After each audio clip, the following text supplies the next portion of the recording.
வணக்கம். புதிய வாசிப்பு புதிய சிந்தனை நிகழ்ச்சிக்கு வரவேற்கிறோம். இன்றைய நிகழ்ச்சியில் இந்தியன் எக்ஸ்பிரஸ் பத்திரிகையின் கட்டுரையை பார்க்க இருக்கிறோம்.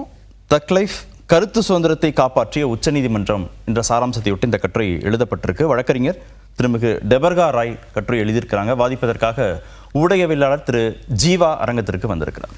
வணக்கம். திரைப்படங்களுக்கு எதிரான சட்டவிரோத நடவடிக்கைகள் அதிகமாயிடுச்சு அப்படின்னா கட்டுரை தொடங்குது.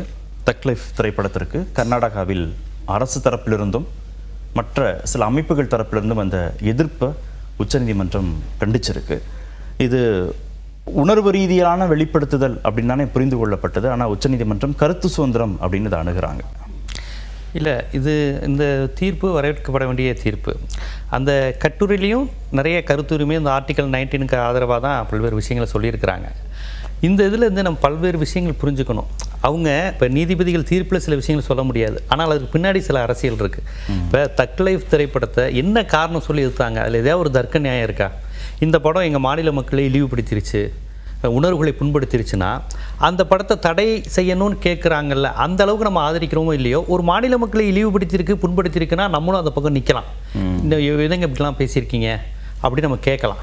ஆனால் அந்த படத்தில் கன்னட மொழி குறித்தோ இது குறித்தோ எந்த விமர்சனம் கிடையாது, கதையே வேற. அது அந்த படத்தை இவங்க எதிர்ப்பு தெரிவிக்கும் போது ஒரு சிறு குழு அப்படி செய்கிறாங்க, கன்னட அமைப்பினருங்கிற பேரில் அதை செய்கிறாங்க.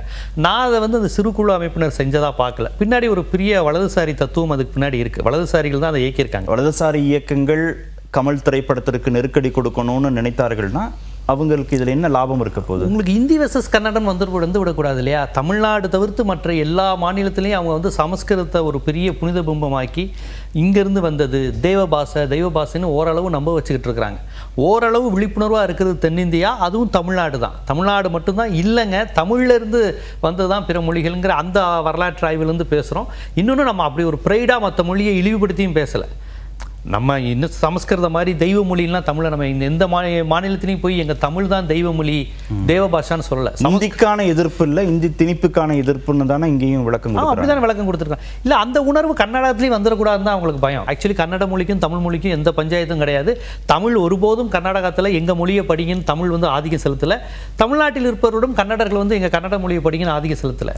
நம்ம இயல்பாக தான் இருந்துகிட்டு இருக்கோம். மொழி ரீதியாக எந்த சிக்கலும் கிடையாது. சிக்கல் இங்கே சமஸ்கிருதமும் இந்தியும் இங்கே ஆதிக்கம் செலுத்துதுன்னு தான் தமிழனுக்கான பிரச்சனை, கன்னடாவுக்கும் அதான் பிரச்சனை. அந்த உணர்வு எங்கே கன்னடத்துக்காரர்களுக்கு வந்துருச்சோ அப்படிங்கிற அந்த அச்சத்தில் தான் இந்த பிரச்சனையை அவர்கள் பயன்படுத்தி கொண்டார்கள். திரைப்படங்களுக்கு எதிரான இந்த குழு மனப்பான்மை மாப் கல்ச்சரை ஊக்குவிக்க முடியாதுன்னு உச்சநீதிமன்றம் சொல்லியிருக்கு. சென்சார் போர்டு இறுதியாக ஒரு திரைப்படத்தை வெளியிடலாம் அப்படின்னு முடிவெடுத்து விட்டால் அதில் சட்டம் ஒழுங்கை காப்பாற்றியாவது அந்த திரைப்படத்தை வெளியிட வேண்டிய பொறுப்பு மாநில அரசுகளுக்கு இருக்குது. எந்த தனி நபர்களுக்கும் குழுக்களுக்கும் அதை தடை செய்யும் பொறுப்பு இல்லை அப்படின்னு சொல்லுது. சரியான முடிவு தானா? சென்சார் போர்டு கிட்ட முழு அதிகாரத்தையும் உச்சநீதிமன்றம் மீண்டும் உறுதிப்படுத்தி கொடுத்து. பொதுவாக ஒரு படைப்பை தீர்மானிக்கிற கட்டுப்படுத்த இடத்துல ஒரு குழு இருந்தால் அதுக்கு பேர் எக்ஸ்ட்ரா கான்ஸ்டியூஷனுங்கிற மாதிரி யாரோ ஒருத்தர். அண்ணா சாரெல்லாம் அந்த லோக்பால் பில் கொண்டு வரும்போது அடிக்கடி பயன்படுத்தப்பட்ட வார்த்தை கான்ஸ்டியூஷன் போக எங்களுக்கு சில அதிகாரங்கள் எக்ஸ்ட்ரா கான்ஸ்டியூஷனுங்கிற மாதிரியான விஷயங்கள் தான். யாரோ ஒரு குழு ஒரு தணிக்கை வெளியிடப்பட்ட சான்றிதழ் தந்த ஒரு படத்தை நிறுத்துவேன்னு சொல்கிறதுங்கிறது ஏற்றுக்கொள்ள முடியாது. அது ஒரு லும்பன் மென்டாலிட்டி. ஆனால் இந்த தீர்ப்பை நம்ம இன்னொரு பக்கமும் பார்க்கணும். சென்சார் போர்டு சொல்லிட்டா நீங்கள் ஏற்றுக்கொள்ளுங்கள் அப்படிங்கிறாங்க. ஆனால் சென்சார் போர்டு எப்படியாக இருக்கிறது? அது ஒற்றைத்தன்மையுடன் இருக்கிறதா, பன்முகத்தன்மையை அங்கீகரிக்கிறதோடு இருக்கிறதாங்கிற பார்க்கணும். எல்லா படங்களும் சென்சார் போர்டு யாரோட கண்ட்ரோலில் இருக்குன்னா சென்ட்ரல் கவர்மெண்ட் கண்ட்ரோலில் தான் இருக்குது. அதில் மாநில அரசினுடைய கட்டுப்பாடு எந்த அளவுக்கு இருக்குது, ஆதிக்கம் எந்த அளவுக்கு இருக்குங்கிற விஷயங்கள்லாம் நம்ம கவனிக்கணும். இவர்கள் தமிழுக்கு எதிராக தமிழர்களுக்கு எதிராக ஒரு படம் எடுத்து தமிழ்நாட்டில் பண்ணும்போது அதை இங்கே யாருமே எதுவும் சொல்லக்கூடாது, சென்சார் போர்டு சர்டிஃபிகேட் கொடுத்துருச்சுன்னா அதை எப்படி ஏற்றுக்கொள்ள முடியும்? அப்போ இங்கே உள்ள தமிழ் உணர்வாளர்கள் ஏற்றுக்கொள்வாங்க. இந்த டேம் படம் 999 வந்தது, அந்த படத்தை கேரளாக்காரர்கள் ஏற்றுக்கலாம். தமிழ்நாட்டுக்காரர்கள் தஞ்சாவூர் விவசாயியும் தேனி மாவட்ட விவசாயியும் எப்படி 999 மாதிரி முல்லை பெரியார் அணைக்கு எதிராக ஒரு படம் எடுக்கும்போது இல்லைங்க இது சென்சார் போர்டு சொல்லிடுச்சுன்னா கட்டுப்பண்ணு எப்படி இருக்க முடியும், எங்களுக்கு தண்ணி தரக்கூடாதுன்னு ஒருத்தன் படம் எடுக்கிறா, அதை எப்படி ஏற்றுக்கொள்ள முடியும்? அப்போ இந்த மாதிரி பிரச்சனைகள் இருக்குது. அது மட்டும் இல்லாமல் சென்சார் போர்டுங்கிறது இந்த இடத்தில் பன்முகத்தன்மையுடன் செயல்படுதா, இல்லை மத்திய அரசு என்ன சொல்லுதோ அதை செய்கிற மாதிரி இருக்கா, இந்த மாதிரியான விஷயங்களும் கவனிக்கத்தக்கது. இல்லை, மாநில அரசு ஒரு முடிவெடுக்கும், சில தனிப்பட்ட குழுக்கள் முடிவெடுப்பாங்க, சில தனி நபர்கள் முடிவெடுப்பாங்க, அரசியல் கட்சிகள் முடிவெடுக்கும். அப்படின்னா திரைப்படத்தை வெளியிடக்கூடிய அங்கீகாரப்படுத்தக்கூடிய முழு உரிமையும் சென்சார் போர்ட்டை தானே கடைசியாக கொடுக்க வேண்டியது இருக்குது. அந்த அமைப்பின் மீதும் சந்தேகம் வந்துருச்சுன்னா அந்த அமைப்பின் மீது சந்தேகம் இருக்கே, வந்துருச்சுன்னு இல்லை, நான் 100 விழுக்காடு சந்தேகத்தோடு தான் அதை அணுகிறேன். ரசாக்குன்ற ஒரு திரைப்படம் அந்த ஜினாகத்து பிரிவு குறித்து வந்தது. அந்த படம் முழுவதுமே முஸ்லீம்களை வந்து ஒரு எதிரியாக சித்தரித்து வருது.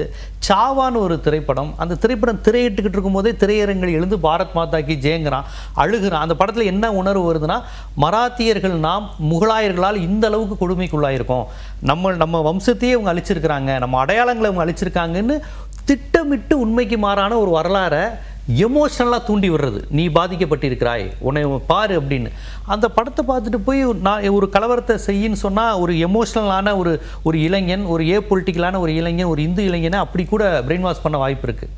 அந்த மாதிரி திரைப்படங்களை ஒன்றிய அரசு என்ன செய்யுதுன்னா, கவர்மெண்ட் லீவ் எடுத்துகிட்டு போய் பாருங்குது. காஷ்மீர் ஃபைல்ஸ் படத்தெல்லாம் அரசு விடுமுறை எடுத்துகிட்டு போய் அந்த படத்தை நீங்கள் பார்க்கணும் அப்படிங்கிறாங்க. உச்சநீதிமன்றம் என்ன சொல்லுதுன்னா, திரைப்படம் எடுப்பது அரசியலமைப்பு சட்டப்படி தயாரிப்பாளர்களுக்கும் இயக்குநர்களுக்கும் அவங்களுக்கு அந்த உரிமை இருக்கு.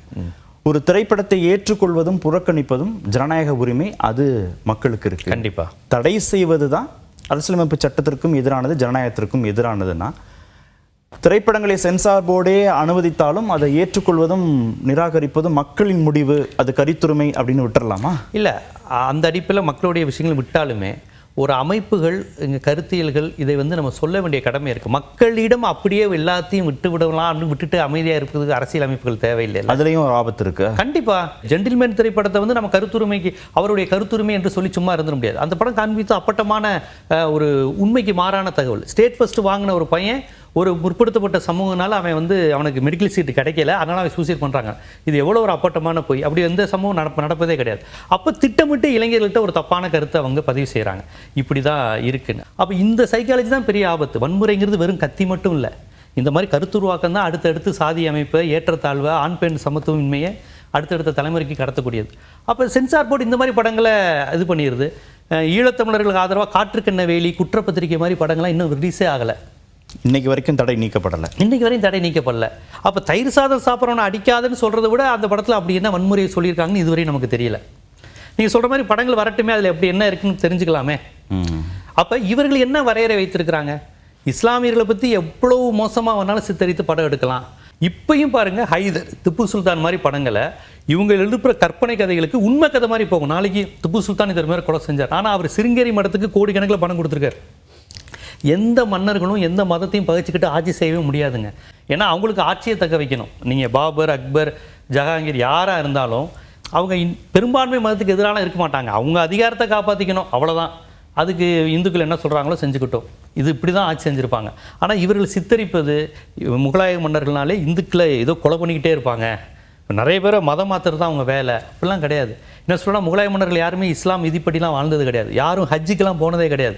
அப்போ வரலாற்றில் முழுக்க இந்த மாதிரி ஒரு கற்பிதங்களை சினிமாக்கள் மூலமாக இந்த ஒரு 10 வருஷம், இந்த 10 வருஷத்தில் அந்த மாதிரி படம் வந்திருக்கு. திப்பு சுல்தானை பற்றி, ஹைதர் அலியை பற்றி, சபர்மதி ரிப்போர்ட்னு ஒரு படம், குஜராத் கலவரத்தை பற்றி. இந்த படத்தில் பாராளுமன்ற வளாகத்தில் பிரதமர் மோடி போட்டு பார்க்குறாரு.